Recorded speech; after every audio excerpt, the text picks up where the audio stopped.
O título do culto de hoje: O aperfeiçoamento dos santos.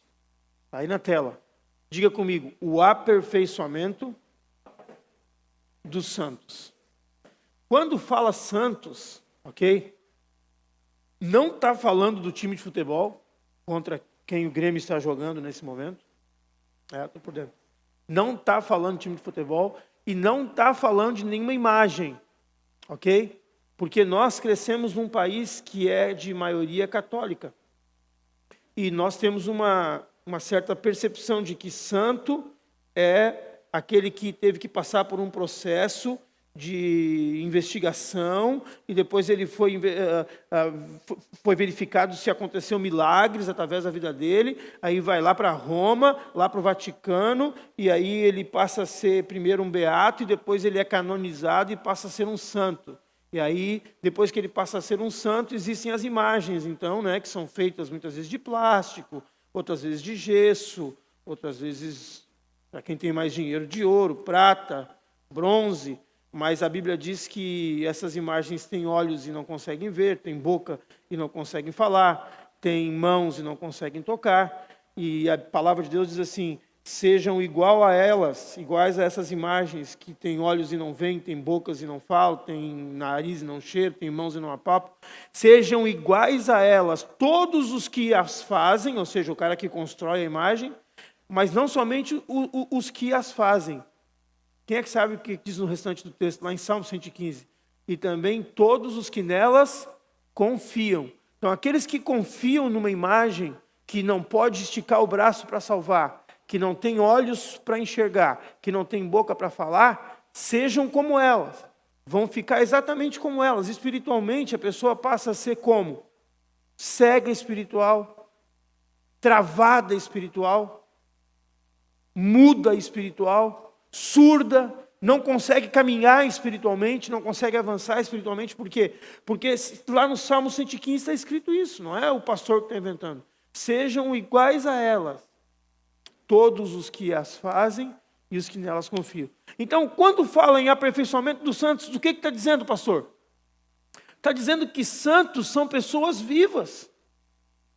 Eu sou santo e você é santo. E nós temos que ser aperfeiçoados. Diga para a pessoa que está ao teu lado: você é santo ou santa. Mas diz para ela assim: mas você não tem cara de santo. Não importa se tem cara ou não, você é santo. Amém? Então a palavra de Deus diz que santos somos todos nós. O apóstolo Paulo, pega a tua Bíblia e abre no livro de Efésios, que é o livro no qual nós vamos estudar essa noite, e vamos dar sequência. Eu não sei até que ponto eu vou conseguir chegar nessa noite, mas nós começamos o ano passado, o livro de Efésios. Quem está lembrado? Estão lembrados que eu falei que era um grande risco para mim começar a estudar um livro inteiro? Abra no livro de Efésios, para o pessoal não precisar mudar lá o telão. Se quiser mudar, se achar que vale a pena, pode, tá? Eu quero que vocês abram no capítulo 1. E no versículo 1. Efésios, capítulo 1, versículo 1. Não é aí. Efésios, capítulo 1, versículo 1. Quem achou, diga amém. Está escrito assim, na minha Bíblia está escrito assim: Paulo, apóstolo de Cristo Jesus, por vontade de Deus. Ele está escrevendo para quem? Aos santos que já morreram e foram canonizados na cidade de Éfeso. Amém? É isso que está escrito?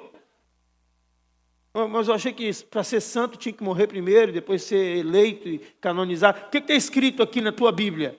Paulo, apóstolo de Cristo Jesus, por vontade de Deus, aos santos que vivem, diga vivem, em Éfeso, e fiéis em Cristo Jesus.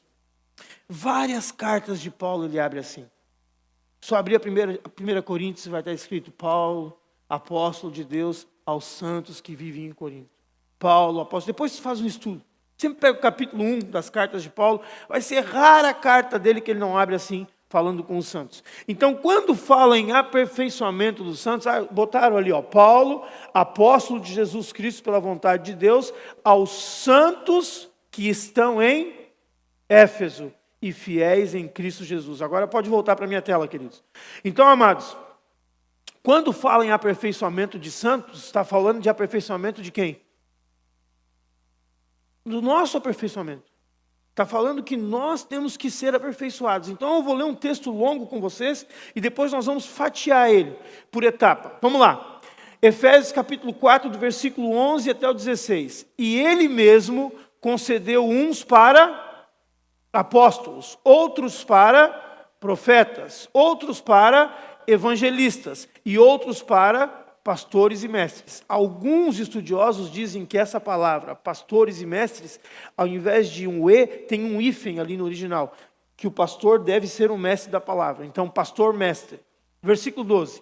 Com vistas, então Deus, ele concedeu essas pessoas, esses homens, apóstolos, profetas, evangelistas, pastores e mestres, mas ele tinha em vista, ele tinha em mente, o que está escrito ali?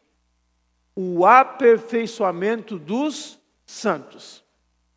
E ele queria aperfeiçoar os santos, para que os santos ficassem perfeitinhos, e ponto final.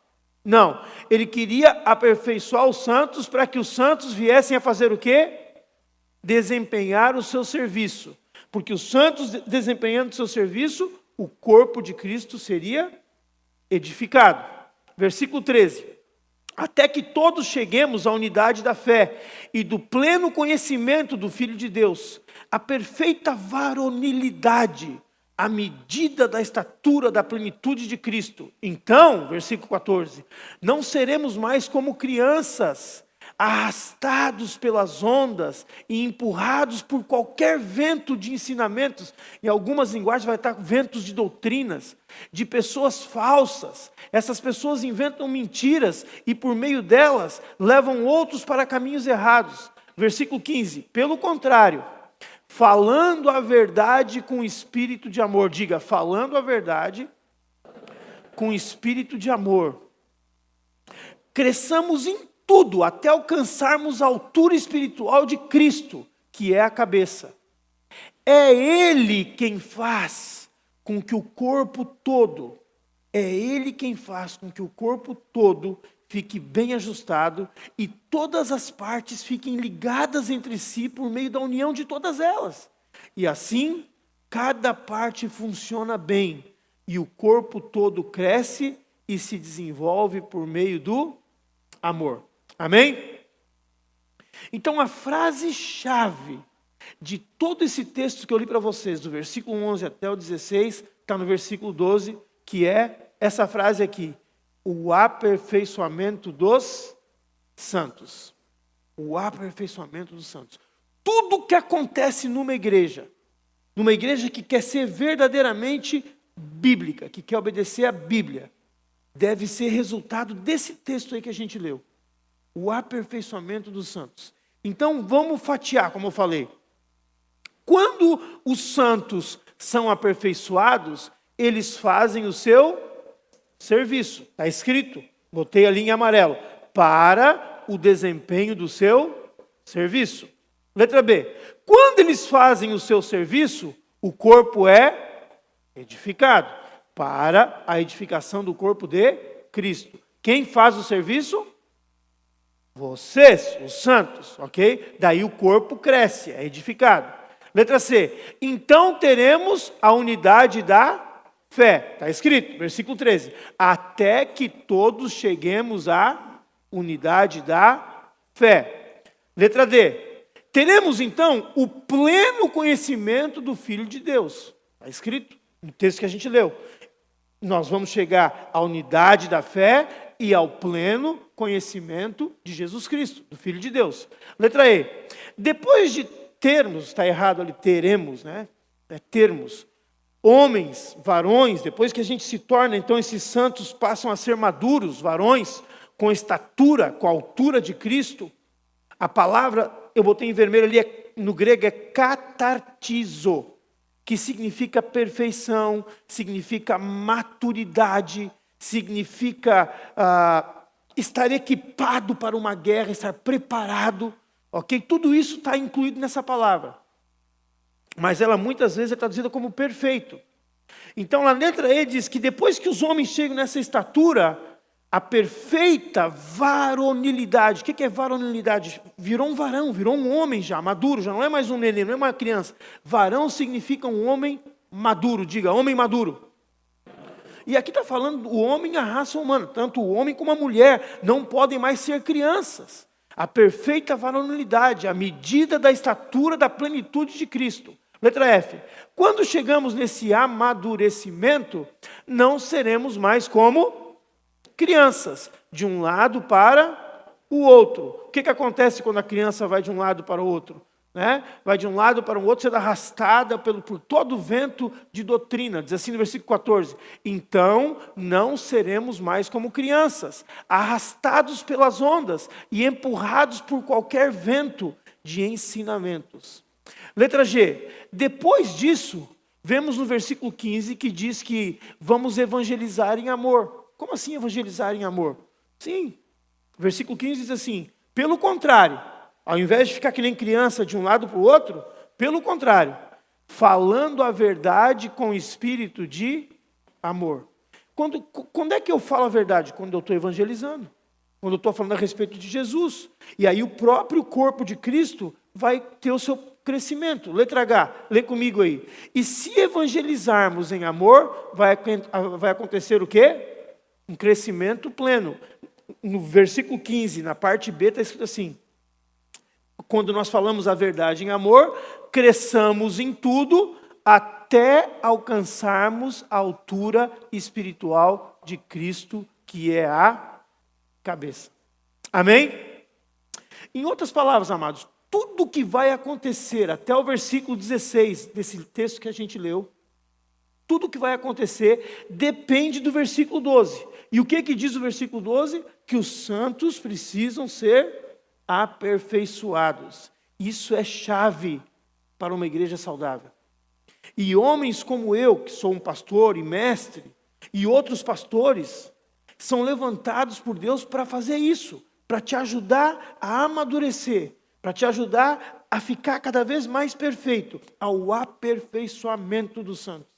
Então o pastor não está aqui para entreter os santos. O pastor não está aqui para dar tapinha nas costas dos santos. O pastor não está aqui nem para evangelizar os santos, porque os santos já foram evangelizados. Não tem que aceitar a Jesus se tu já aceitou. Mas nós estamos aqui para aperfeiçoar os santos. E existem dois lados nessa moeda de aperfeiçoamento. Diga, dois lados. O primeiro lado é o aperfeiçoamento individual. Diga comigo, individual. Ou seja, eu tenho que buscar o meu próprio aperfeiçoamento, eu tenho que correr atrás. Eu tenho que buscar ser maduro, eu tenho que parar de ser criança.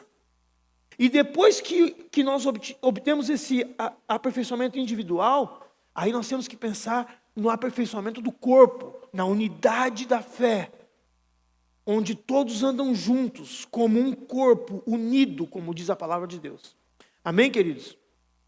Então, lá em 1 Coríntios, o apóstolo Paulo diz assim, rogo-vos, irmãos, pelo nome de nosso Senhor Jesus Cristo, que faleis o quê? Todos a mesma coisa. Aqui está falando já do aperfeiçoamento do grupo todo, da igreja, não individual. Faleis todos a mesma coisa, e que não haja entre vós divisões. Antes, sejais, o que diz ali? Inteiramente unidos. Não tem como eu pegar e vir dar esse culto aqui e deixar meu braço direito lá em casa, trabalhando, eu tenho um monte de coisa para fazer. Tinha que limpar algumas coisas, fazer algumas outras coisas. Então eu vou fazer o seguinte, eu vou tirar meus dois braços, deixo os braços lá trabalhando e vou vir aqui para pregar o culto. Não tem como, um corpo ele não pode ser assim. E é isso que Paulo está dizendo. Ou nós entendemos isso, que esse amadurecimento tem que fazer com que nós individualmente busquemos esse crescimento e depois, como igreja, começamos a falar a mesma língua, começamos a andar inteiramente unidos, na mesma disposição mental e no mesmo parecer. É isso que Paulo está pedindo. Então, o aperfeiçoamento dos santos vai além do indivíduo, ok? Por mais que tu tenha que pensar primeiramente na tua vida, no teu crescimento, depois tu pensa no corpo, sendo trazido junto, em unidade. Esse é o coração de um ministério saudável. Se eu, como pastor, preste atenção, se eu não me dedicar na palavra e na oração para aperfeiçoar os santos, eu estou interpretando mal o propósito de Deus para a minha vida. Se eu achar que a vida de pastor é fazer visita de casa em casa, é tomar chimarrão de casa em casa, se eu achar que o trabalho do pastor é ir fazer visita em hospital, eu estou interpretando mal. Porque este é o serviço dos santos. E eu vou entrar nisso mais tarde. A minha função principal é ajudar vocês a serem cada vez mais maduros, catartizo, mais varões, mais perfeitos. E quando falamos em aperfeiçoamento dos membros da igreja, que são vocês, eu lembro do Sermão da Montanha, onde Jesus disse o seguinte, preste atenção no que Jesus falou. Leia comigo. Portanto, sede vós o quê? Perfeitos, como perfeito é o vosso Pai Celeste. Aí tu diz assim, meu Senhor, então não existe salvação para ninguém. Olha, como é que eu vou ser perfeito, como é perfeito Deus? Jesus está querendo que eu seja perfeito, como é perfeito o Pai Celeste? Pastor, nem fala então em aperfeiçoar os santos, que eu nunca vou chegar nesse nível aí. Então antes que tu saia correndo daqui e fique assustado, deixa eu falar para vocês que Jesus Cristo disse aquilo que é impossível para os homens é possível para Deus. Amém? O próprio Jesus falou isso. Porque Pedro, quando ouviu certas coisas, ficou assustado também. E Pedro, quando ouviu isso, ele disse assim, ouvindo isto, os discípulos ficaram grandemente maravilhados e disseram, sendo assim, quem pode ser salvo? Quando eles ouviram essas verdades duras de Jesus, que é mais fácil um camelo passar por um buraco de uma agulha do que um rico ir para o céu. Era nesse contexto, quando eles ouviram isso, eles disseram assim, então quem pode ser salvo? Versículo 26, Jesus, fitando neles o olhar, disse-lhes, o que ele disse? Isto é impossível aos homens, mas para Deus tudo é possível. E aí Pedro continua, bom, então se tudo é possível para Deus, eu quero saber de mim, que larguei tudo por tua causa, Deus. Pedro era eu vou conhecer Pedro um dia, em nome de Jesus. Versículo 27. Então lhe falou Pedro, eis que nós tudo deixamos e te seguimos, que será pois de nós? Jesus lhes respondeu, em verdade vos digo que vós, os que me seguistes, quando na regeneração, o Filho do Homem, que é Jesus Cristo, com letra maiúscula, se assentar no trono da sua glória, também vos assentareis em 12 tronos para julgar as 12 tribos de Israel. Pastor, por que o senhor botou esse texto aí? Que ali, quando fala em aperfeiçoamento dos santos, a Bíblia diz que Deus deu apóstolos, diga comigo, apóstolos, profetas, evangelistas, pastores e mestres. E aqui está falando sobre os 12 apóstolos. E eu quero abrir um parênteses aqui, porque hoje em dia temos apóstolos. Sim ou não? Tu ouve falar de apóstolos hoje em dia? Mas, amados, não existe apóstolo como os apóstolos de Jesus. Nunca vai existir. Isso tu tem que ter na tua mente. Não existe sucessão apostólica. Um apóstolo não pode passar o apostolado para o outro. Eles foram escolhidos pessoalmente por Jesus. Por isso que são 12 e vão sentar em 12 tronos para julgar as 12 tribos. Então, esses apóstolos, eles não estudaram o Novo Testamento. Eles escreveram o Novo Testamento. Eles receberam um dom de revelação, onde eles ouviam verbalmente de Deus. Então, toda e qualquer doutrina que fale de sucessão apostólica, ela está errada. Tanto nas igrejas evangélicas, se está falando que os apóstolos de hoje têm direito de escrever, porque os apóstolos de Jesus, eles escreviam a palavra de Deus. Hoje nada pode ser acrescentado nessa palavra. Não pode surgir ninguém aí e dizer assim, eu tenho direito apostólico de escrever o livro, a primeira carta, segundo Samir. Me apedrejem! Por favor, façam isso. Porque não existe sucessão apostólica, nem por hereditariedade. Por exemplo, os reis, eles passavam reinados para os seus filhos. Os apóstolos não passam. E também não é por votação de bispos e cardeais, como existe na Igreja Católica Romana. Eles no ensinamento e na doutrina deles, existe essa sucessão de que Pedro foi o primeiro apóstolo e que Pedro deixou e que cada papa, por mais que o Francisco seja gente fina pra caramba, nosso vizinho argentino aqui, é argentino papa, né?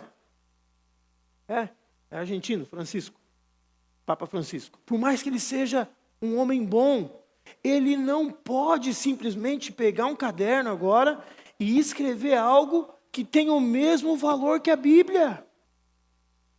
Mas é isso que acontece dentro da Igreja Católica. Por exemplo, eles se reuniram num certo concílio há alguns anos, há muitos anos atrás, e o que esse concílio decidiu?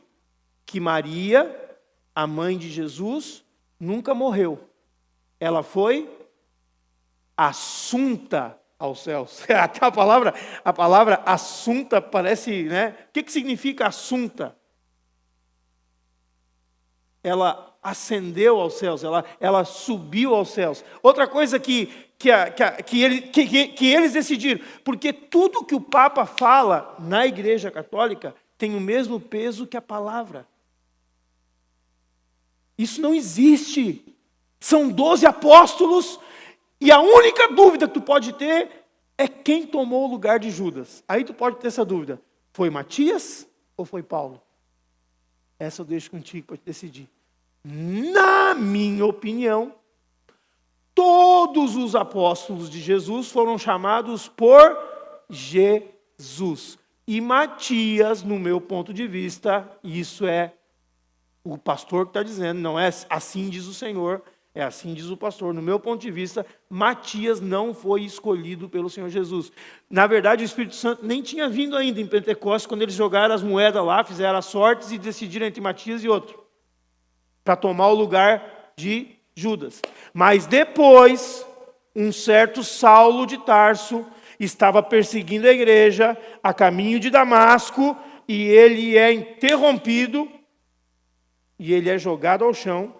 Alguns dizem que Paulo caiu do cavalo, a Bíblia não diz isso, não diz que ele estava montado em cavalo, não diz que ele estava montado em mula, não diz que ele estava montado em jumento, não diz nada.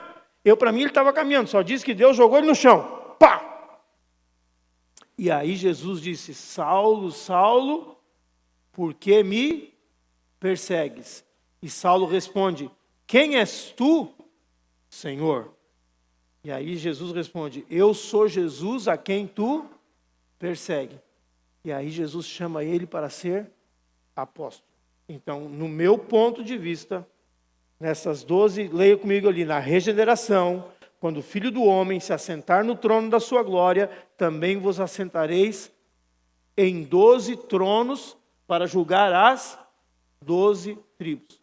Então, vou perguntar, existe sucessão apostólica? Não.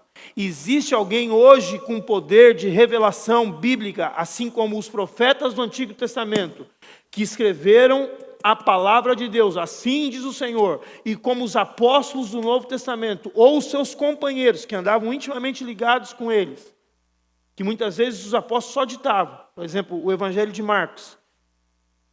Todos os estudiosos dizem que foi Pedro quem praticamente ditou o Evangelho de Marcos para Marcos. Existe alguém hoje que pode acrescentar uma página a mais nessa Bíblia? E resolver que Maria, ela nasceu, viveu e morreu virgem? A Virgem Maria? Esse ensinamento de que Maria morreu virgem está correto? Não. Por que não, pastor? Porque ela deu à luz ao menino Jesus virgem, sem ter relações sexuais. Depois, o pobre do José não ficou com uma mulher do lado, olhando para ela o dia inteiro, dizendo assim, eu não posso tocar, não posso tocar, não posso tocar. Pelo contrário, ele teve vários filhos com ela. Jesus teve irmãos. E um deles chama Tiago. A Bíblia diz que ele não conheceu Maria, que ele não teve relações sexuais com Maria até o nascimento de Jesus. Abra lá em Mateus capítulo 1, porque eu não preparei para isso. Aí sim, se vocês quiserem colocar em Mateus capítulo 1 e tiverem condições de me ajudar. Mateus capítulo 1.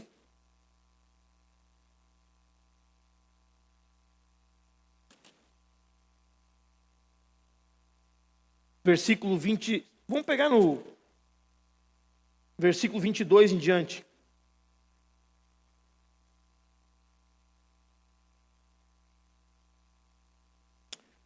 Ok, abriram a Bíblia aí? Já está no 22 ali, que maravilha, olha só. Tudo isso aconteceu para que se cumprisse o que foi dito da parte do Senhor pelo profeta, que diz, vai adiante, eis que a virgem conceberá e dará à luz a um filho, e chamá-lo-ão pelo nome de Emanuel, que traduzido quer dizer Deus conosco. Vamos adiante. E José, despertando do sono, fez como o anjo do Senhor lhe ordenara, e recebeu a sua mulher. Vai adiante. E não a conheceu, ou seja, não teve intimidade com ela, até que ela deu à luz seu filho, o primogênito, e pôs-lhe o nome por Jesus. Amém? Então não adianta vir alguém, um homem como eu e tu, de carne e osso, só porque tem o título de papa, ou apóstolo, ou seja lá o que for, e resolver botar assim, Maria morreu virgem. Não, Maria não morreu virgem. Maria sempre foi virgem e nunca morreu. Ela foi assunta aos céus. Então, amados, esse tipo de doutrina nós temos que aprender que são erradas e que tem levado muitas pessoas a se perderem, a botarem a sua esperança numa garrafinha como essa. Só que daí não é uma garrafa, ela tem outro formato, tem formato de homem, de mulher, de sei lá o quê. Mas vamos adiante. Então, vamos falar do primeiro nível de perfeição. Diga comigo. Primeiro nível de perfeição. Nós temos que ser perfeitos, assim como nosso Pai Celestial é perfeito. Então, o primeiro nível de perfeição que a Bíblia ensina é a minha posição. Diga, minha posição. E nós estudamos isso, amados, olha, profundamente no capítulo 1, capítulo 2 e capítulo 3 do livro de Efésios. Mas eu vou dar uma recapituladinha rápida, para vocês entenderem o que significa posição. Diga, posição. Posição é o lugar onde você se encontra. E só existem duas posições para o ser humano. Ou você está em Adão, diga em Adão, ou você está em Cristo. Diga em Adão ou em Cristo. Então, quando você está em Cristo, você está na posição perfeita. Vamos ver alguns textos. Se eu estou em Cristo, aos olhos de Deus, eu estou posicionalmente, eu estou perfeito. Posicionalmente, não quer dizer que eu seja um homem perfeito, mas posicionalmente eu sou perfeito. Como assim, pastor? Como funciona isso? Dá uma lida aí em 1 Coríntios capítulo 15. Visto que a morte veio por um homem, diga Adão, também por um homem veio a ressurreição dos mortos, diga Jesus. Versículo 22, porque assim como em Adão todos morrem, assim também todos serão vivificados em Cristo. Então, ou eu estou em Adão, ou eu estou em Cristo. É como se fossem duas sementes. Adão é uma semente, Cristo é outra semente. Presta atenção em mim. Essas duas sementes são parecidas. E eu vou lançar as duas sementes na terra. Uma é de limão e a outra é de laranja. Estão me acompanhando? Lancei a semente de limão, lancei a semente de laranja. As duas árvores começaram a crescer. Muito parecidas, por sinal. Muito parecidas, com espinho, tal. Principalmente o nosso limão laranjado. Tem um limão laranjado aqui no Rio Grande do Sul, né? E aí, estão ali os dois pés. A pergunta que eu tenho para te fazer. Tu está vendo aquela árvore, ela não deu fruto nenhum ainda. Nem essa e nem essa. Aí um dia, ela deu o fruto. Aí tu experimenta limão. E essa tu experimenta laranja.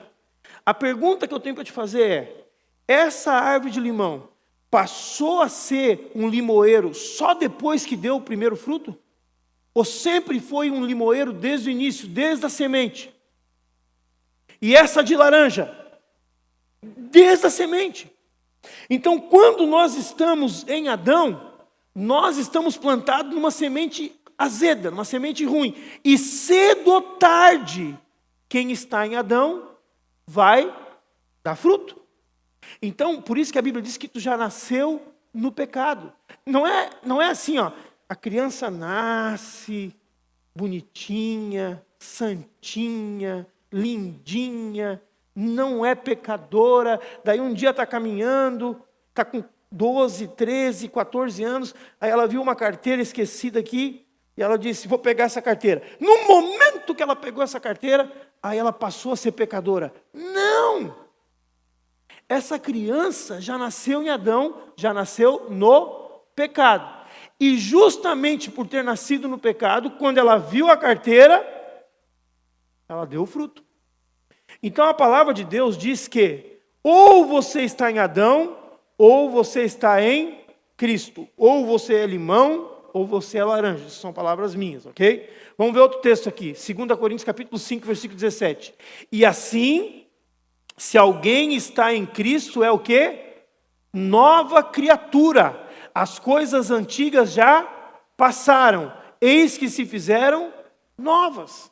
Amados, isso é a boa nova do Evangelho, porque posicionalmente, tu já é perfeito, tu está em Cristo, a semente boa de Cristo agora faz parte do teu DNA. Vamos adiante, Hebreus capítulo 10, versículo 14, porque com uma única oferta, o que está escrito ali?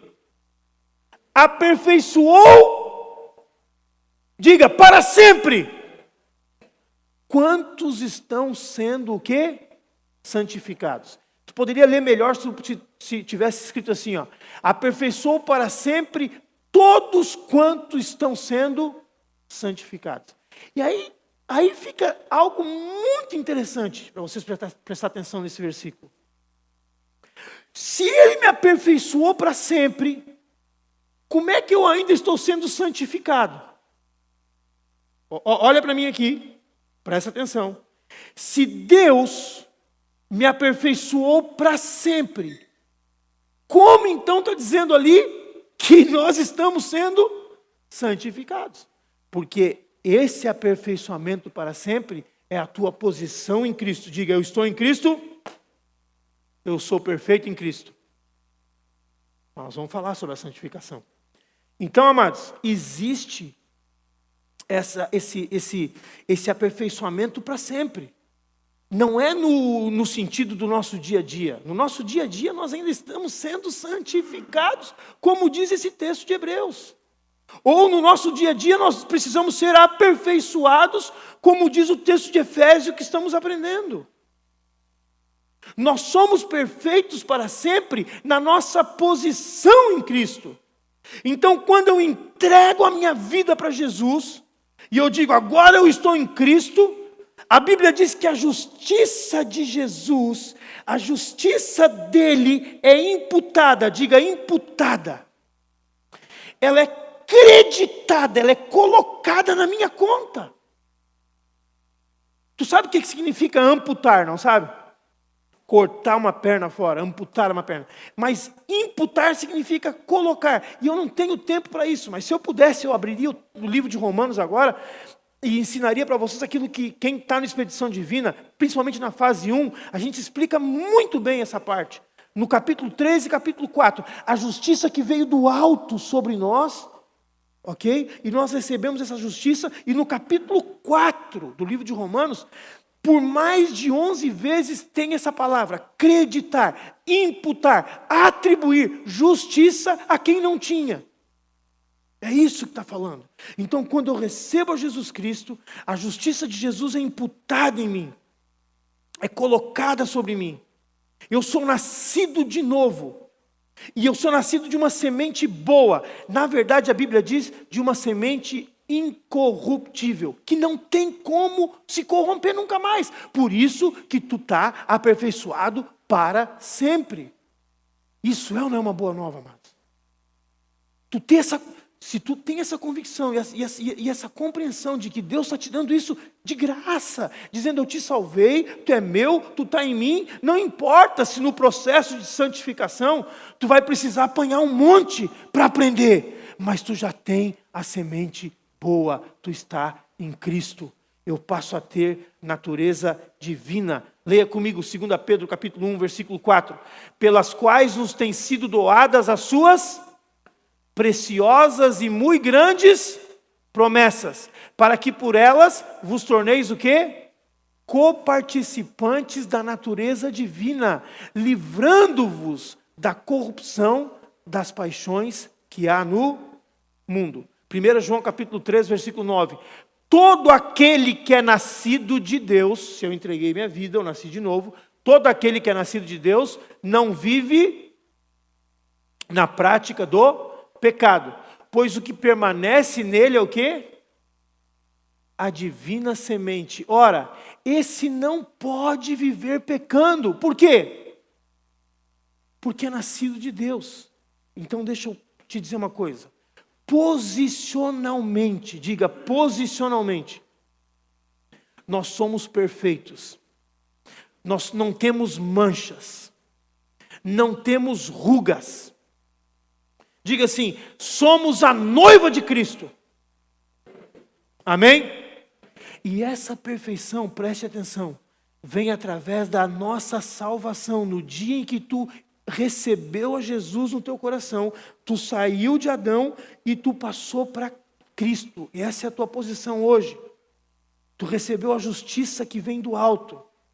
Quando você é salvo, aos olhos de Deus, Ele te enxerga tão justo como Ele enxerga Jesus Cristo. E é isso que muitos não compreendem. Tu entrega a tua vida para Jesus, Jesus te cobre. Eu ouvi uma história de que quando as ovelhas dão à luz, e muitas vezes tem ovelhinha que fica sem a mãe, e aí nenhuma outra mãe quer dar de mamar para aquela ovelhinha que ficou sem a mãe. Mas tem ovelhas que ao darem à luz, a ovelhinha que ela deu à luz, morreu. Morre a ovelhinha. E aí o que o pastor faz? Ele pega o pelo da ovelhinha morta e coloca sobre aquela ovelhinha órfã que ninguém queria. E quando ele coloca o pelo daquela ovelhinha que morreu sobre a órfã que ninguém queria e coloca próximo da mamãe que perdeu aquele nenê, a mamãe cheira e a mamãe deixa que aquela ovelhinha órfã venha mamar, porque a mamãe está enxergando a cobertura, a pele, o pelo do próprio filho. Eu estou falando isso como uma analogia para vocês entenderem a maneira pela qual Deus te enxerga hoje. Se eu pudesse dizer hoje, a ovelhinha que morreu foi Jesus Cristo, o Cordeiro de Deus que morreu na cruz pelos nossos pecados. E Ele te cobriu com o sangue, com tudo que era dele, com a justiça dele. E quando Deus olha de cima, quando o papai olha de cima, Ele não olha para ti. Ele não olha para as tuas falhas. Ele não olha para os teus fracassos. Ele não olha para a tua insuficiência. ele olha para aquilo que Jesus fez na cruz. E a justiça de Jesus é atribuída, é creditada, é depositada na tua conta. Como se você tivesse vivido uma vida perfeita que Jesus viveu. Amém? Então, perfeição de posição você já tem. Diga, eu já tenho perfeição em minha posição, porque eu estou em Cristo. Agora eu vou pular o número 2, vou para o número 3, são 3, ok? Terceiro nível de perfeição é a perfeição final. Diga, perfeição final. Vocês falam perfeição final como se fosse algo bom, é depois que tu morre, filho. Ou se tu foi arrebatado.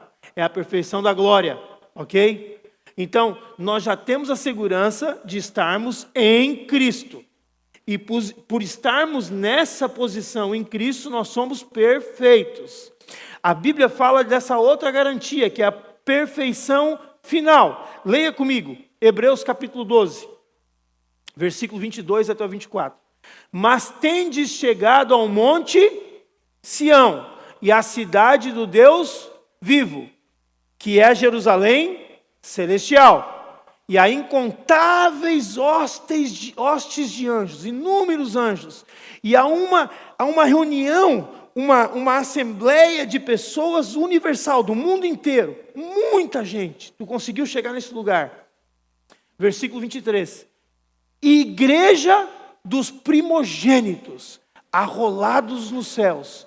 E tu tem chegado até a presença de Deus, que é o juiz de todos. E aí eu botei em letra branca para destacar melhor. E aos espíritos dos justos aperfeiçoados. E a Jesus, o mediador, com letra maiúscula, dessa nova aliança. E ao sangue que foi aspergido, que fala coisas superiores. O sangue de Jesus fala coisas superiores do que o sangue de Abel. Porque o sangue de Abel clamou a Deus e Deus chamou Caim e disse: Caim, o sangue do teu irmão está me chamando aqui. O que tu fez com teu irmão? Ele disse assim: quem sou eu para ser o babá do meu irmão? Mas eu não posso entrar aí porque eu não tenho tempo. Vamos lá, leia comigo Romanos capítulo 8. Versículo 29 e 30. Porquanto aos que de antemão conheceu, também os predestinou para serem conformes à imagem de seu Filho, a fim de que ele quem o Filho, seja o primogênito, ou seja, o mais velho, entre muitos irmãos. Versículo 30. E aos que predestinou, a estes também chamou. E aos que chamou, a estes também justificou. Lembra quando tu foi salvo, a justiça de Deus, a justiça de Jesus veio sobre tua vida? A pelezinha do cordeiro, estão lembrados? Falei agora, 2 minutos atrás. Se ele já te justificou, e aos que ele justificou, a estes também, diga, glorificou. Então a perfeição final, amados, é a glória final. É um corpo de glória perfeito. Tudo isso já está garantido para ti. Essa perfeição está reservada para quando a gente morrer ou quando formos arrebatados. Então a perfeição de posição você obtém na salvação. Diga, quando eu sou salvo, eu passo a estar em Cristo.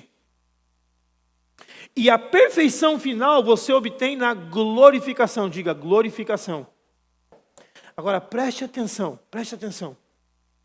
A tua posição em Cristo já está garantida. Não precisa aperfeiçoar nada, já está feito e foi pago na cruz. Amém? Ok. O número 3. A tua perfeição final também já está garantida. E não existe nada que tu possa fazer agora. Isso só vai acontecer, a tua glorificação só vai acontecer quando partirmos, ou morte, ou arrebatamento. Mas existe entre essas duas perfeições, preste atenção, que nós vamos ter que parar aí para a semana que vem. Mas existe entre essas duas perfeições, a perfeição de posição e a perfeição final, a perfeição quando eu sou salvo, na minha salvação, e a perfeição quando eu vou para a glória, na minha glorificação. Existe uma perfeição no meio dessas duas, que nós chamamos de Perfeição na prática, diga, na prática. Essa é a perfeição que devemos buscar enquanto vivemos no aqui e no agora. Eu vou ler de novo. Essa é a perfeição que os crentes devem buscar enquanto vivem aqui e agora. E essa perfeição também é esperada pelo Senhor. O Senhor espera que tu busque essa perfeição. O Senhor espera que o crente que agora vive nesse mundo, que já está posicionado em Cristo, já está perfeito na sua posição, que já tem a garantia da glória, já está perfeito na sua glorificação, Deus espera que esse crente agora alinhe, diga comigo, alinhe as suas práticas hoje, com a sua posição e com a sua promessa de glória.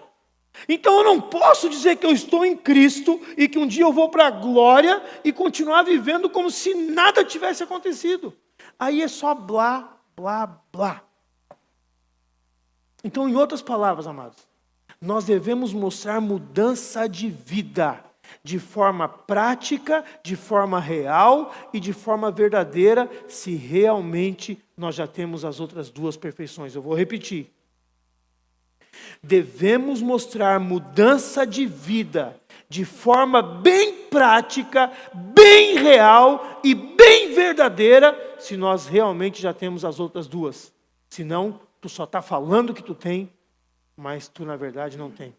E essa palavra, catartizo, que quer dizer perfeição, não significa que agora no meu dia a dia eu nunca mais vou pecar, eu nunca mais vou tropeçar, eu sou um pastor perfeito, não estou dizendo isso e nem espero isso de vocês.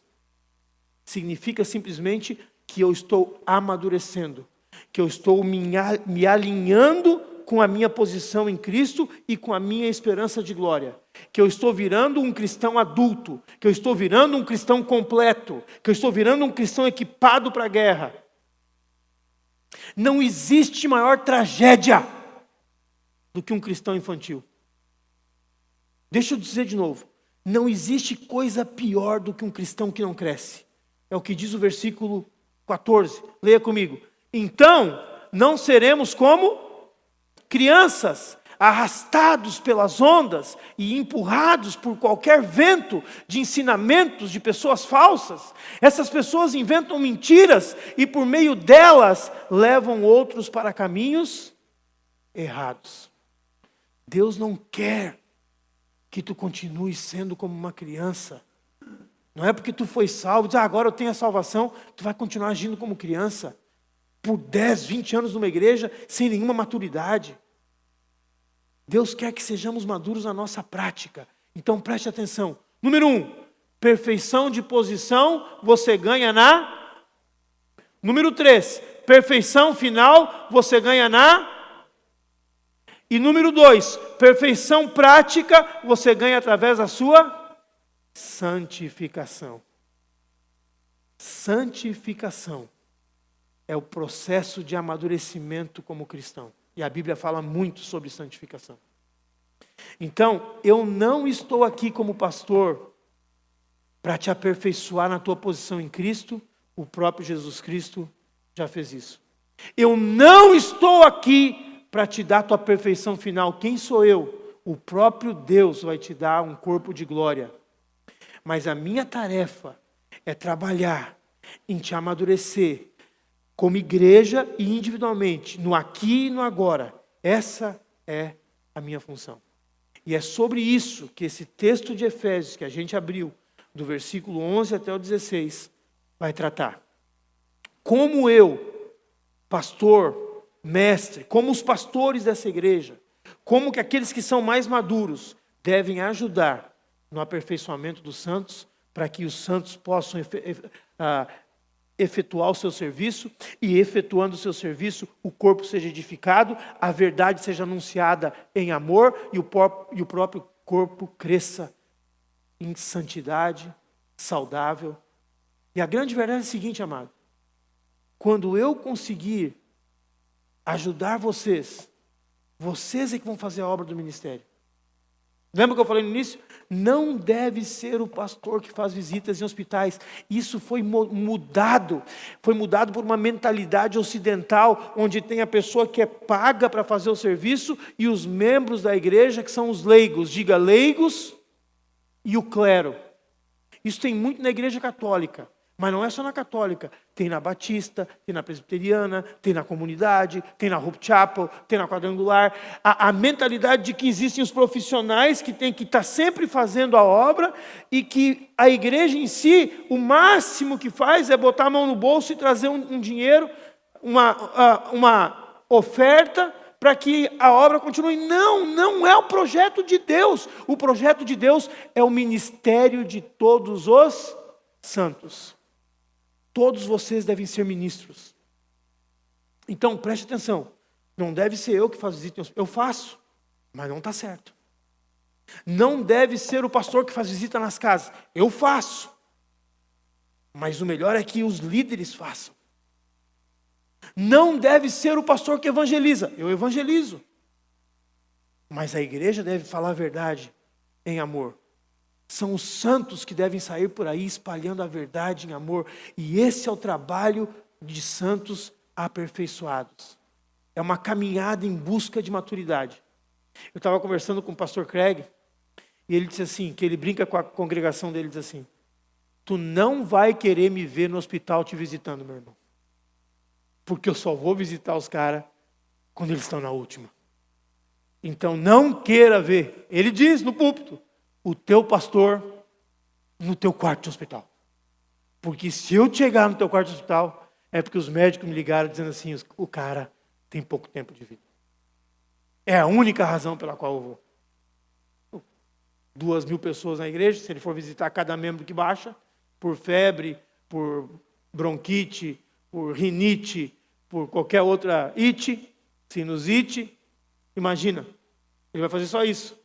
Então ele brinca dessa maneira.